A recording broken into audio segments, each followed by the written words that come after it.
नमस्कार विद्यार्थी मित्रों, आज आप आ विडियो में द्वितीय सत्र लेखित मूल्यांकन कसोटी 2025 अंतर्गत तारीख 17 एप्रिल रोज धोरण 6 में जो हिंदी पेपर है ए पेपर अभ्यास माटेनु मोस्ट आईएमपी पेपर संपूर्ण सोल्यूशन आज करवानुं छे। विद्यार्थी मित्रों, जो तमे अमारी चेनल पर नवा हो, पहली बार हो तो चेनल ने सब्सक्राइब करवानुं भूलता नहीं, जेथी करीने बीजा विषयना मॉडल पेपर तमने मळता रहे।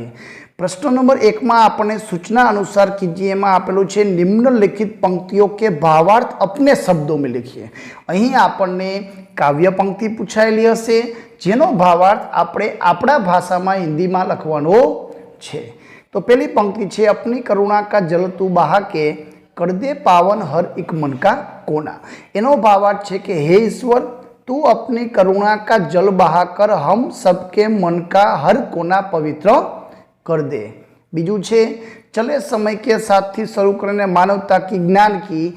आ पंक्ति छेनो भावार्थ छे कि हम समय के साथ चले तो ही दुनिया में यश पाएंगे। हम अपने प्रयत्नों से इस धरती पर सुनहरी सुबह लाएंगे। हम मानवता की गीतों की फिर शुरुआत करनी है। तो आ रीतनो जवाब लखी शकाय। तीजी पंक्ति छे हम न सोचे हमें क्या मिला है, हमें सोचे हमें क्या है अर्पण। तो हम यह कभी न सोचे कि हमें क्या मिला है, हम बस यही सोचे कि हमने दूसरों को दिया क्या है। तो आवो भावार्थ रहेलो छे विद्यार्थी मित्रों। तो तमारे काव्य पंक्तिनो भावार्थ छेनी तैयारी तमारे करवानी छे, जेथी करीने तमने 10 मार्कनो प्रश्न आवड़ी जाए। प्रश्न नंबर 2 छे प्रश्नों के उत्तर लिखिए। पहलो प्रश्न छे हमारे मन में कैसी भावना नहीं होनी चाहिए। तो हमारे मन में किसी से बदला लेने की भावना होनी चाहिए नहीं। बीजो प्रश्न किसकी रचना का अंत नहीं होना चाहिए। तो जवाब आवशे ईश्वर की बनाई हुई रचना का अंत नहीं होना चाहिए। किन उपकरणों के माध्यम से संदेशा व्यवहार हो सकता है। तो टेलीफोन, मोबाइल, फैक्स आदि उपकरणों के माध्यम से संदेशा व्यवहार हो सकता है। विद्यार्थी मित्रों, आ वाक्यना तमारे पूरा वाक्य में जवाब लखवाना है। प्रश्न नंबर 2 आपेलू है सूचना अनुसार कीजिए। पहला में आपेलू है सही वाक्यांश चुनकर वाक्य में फिर से लिखिए। नेपोलियन की बहन का नाम खाली जगह। तो जवाब आवशे सी इलाइजा था। नंबर 2 अली ख्वाजा के पैरों तले जमीन खिसक गई क्योंकि। जवाब आवशे डी उसके गले में एक भी सोने की मोहर नहीं थी। आगे जोइए। प्रश्न नंबर 2 में आपेलू है प्रश्नों के उत्तर संक्षिप्त में लिखिए। प्रश्नों के उत्तर लिखिए। तो विद्यार्थी मित्रों, आ विडियो भाग नंबर 1 में आपणे संपूर्ण हेतुलक्षीनो प्रश्नों सोल्यूशन करशुं। भाग नंबर 2 में आपणे टूंकमा उत्तर ने मोटा प्रश्नों संपूर्ण सोल्यूशन करशुं। पण केवा प्रकारना प्रश्नों छे एनो अभ्यास करी लियो। क्या करने से हम दुनिया में यश पा सकते हैं। तेलियो ने कैसे सच्चा निर्णय किया। नेपोलियन लड़की को अपने घर क्यों ले गया। हम धरती पर सुख सुविधाएं कैसे निर्माण करेंगे। अली ख्वाजा और वाजिद के बीच झगड़ा क्यों हुआ। तो आप मोस्ट आईएमपी प्रश्न की तैयारी तमे करी लेजो। प्रश्न नंबर 3 आपेलू है निम्नलिखित मुहावरों का अर्थ देकर वाक्य में प्रयोग कीजिए। सिर पकड़कर बैठ जाना। तो निराश होना। बच्चे ने परीक्षा में फेल होने के बाद वो सिर पकड़कर बैठ गया। नाक में दम करना, बहुत परेशान करना। मेरे घर के बाजू में जो पड़ोसी रहते हैं वो सबको नाक में दम करते हैं। आईना बनाना, तो बहुत चमकदार बनाना। सिर खुजलाना, तो समझ न पाना कि क्या किया जाए। तो विद्यार्थी मित्रों, अहीं तमने अर्थ आपेलो छे, तमे वाक्य कोई पण बनावी सको छो। प्रश्न नंबर 4 में आपेलू है दिए गए चित्र के आधार पर 8 से 10 वाक्य लिखिए। विद्यार्थी मित्रों, चित्रना आधारे तमारे वाक्य लखवाना है। यह शहर का चित्र है। शहर में पक्के रोड होते हैं। रोड पर कार, रिक्शा, बाइक जैसे वाहन दिखाई दे रहे हैं। चित्र में 2 पर्वत दिखाई दे रहे हैं। सूर्य अस्त हो रहा है। चित्र में ऊंची ऊंची इमारतें दिखाई दे रही है। आकाश में एक विमान उड़ रहा है। चित्र में कई सारे पेड़ पौधे दिखाई दे रहे है। तो आ रीते तमे कोईपण वाक्य बनावी सको विद्यार्थी मित्रों। तमारे कोईपण 8 થી 10 वाक्य बनावाना छे जेथी तमने पूरा मार्क मळे।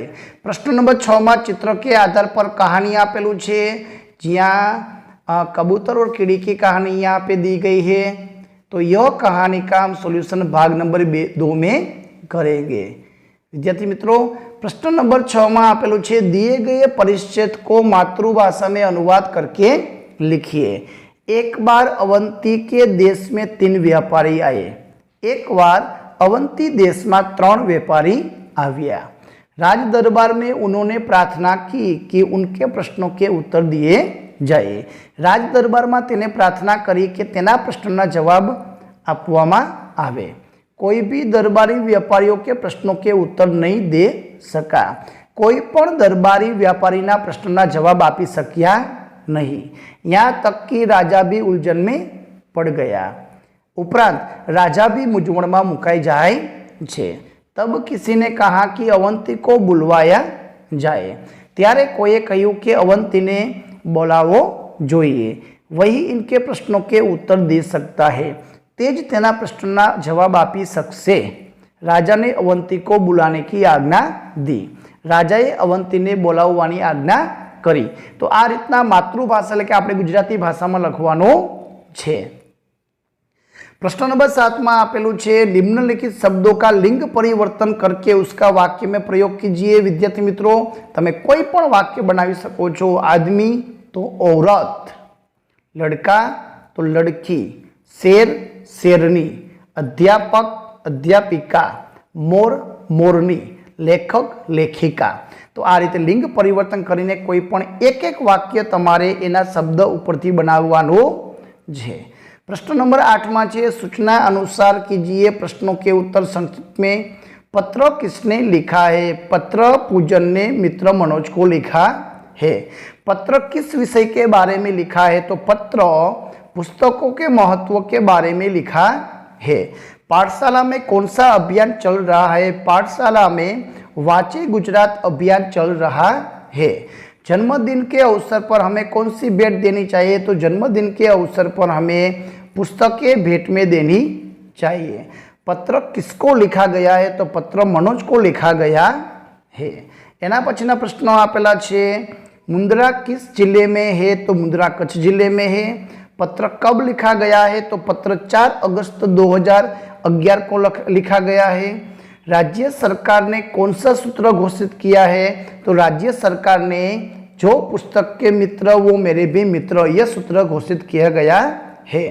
पूज्य गांधी जी ने किताबों के बारे में क्या कहा? तो पुस्तकें हमारे मन के लिए साबुन का कार्य करती है, गांधी जी ने यह बात बोली है। पत्र किसको लिखा गया है? पत्र मनोज को लिखा गया है। विद्यार्थी मित्रों, तो आ रीतना जवाबो आपणे लखवाना छे। प्रश्न नंबर 9 में आपेलू छे, निम्नलिखित वाक्यों में से उचित स्थान पर विराम चिन्ह लगाकर वाक्य फिर से लिखिए। पहलू विधान वाक्य छे तो छेल्ले पूर्ण विराम आवशे।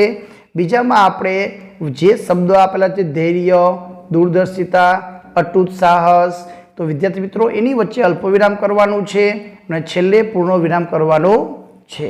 दुर्गावती किसमें निपुण थी? प्रश्न वाक्य छे तो तमारे प्रश्न चिन्ह करवानो छे। शिकार खेलने में उन्हें विशेष रुचि थी तो तमारे अहींया पूर्ण विराम करवानो छे। एना पछी आपेलुं छे प्रश्न नंबर 10, निम्नलिखित कहावत का अर्थ स्पष्ट कीजिए।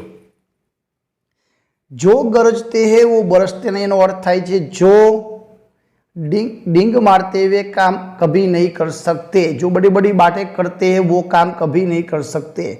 आए थे हरिभजन को और ओटन लगे कपास, तो अच्छा काम छोड़कर महत्वहीन काम में लग जाना।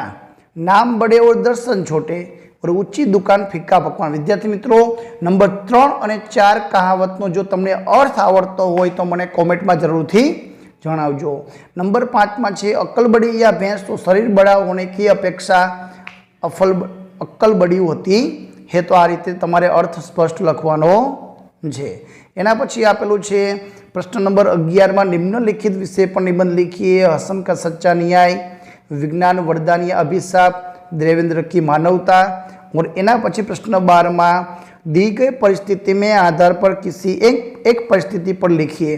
बारिश नहीं होती तो और यदि मोबाइल की खोज नहीं होती तो। विद्यार्थी मित्रों आ बधा ज प्रश्न जे प्रश्न टूंकमां बाकी छे અને જે નિબંધ છે વિસ્તારપૂર્વકના પ્રશ્નો છે એનું સોલ્યુશન આપણે ભાગ નંબર 2 માં કરશું। જો તમે અમારી ચેનલ ઉપર નવા હોય, પહેલી વાર હોય તો ચેનલને સબસ્ક્રાઇબ કરવાનું ભૂલતા નહીં, જેથી કરીને બીજા ભાગના વિડીયો તમને ઝડપથી મળી શકે। વિડીયો ગમે તો લાઈક કરજો, અમારી ચેનલને સબસ્ક્રાઇબ કરજો। આભાર, ધન્યવાદ।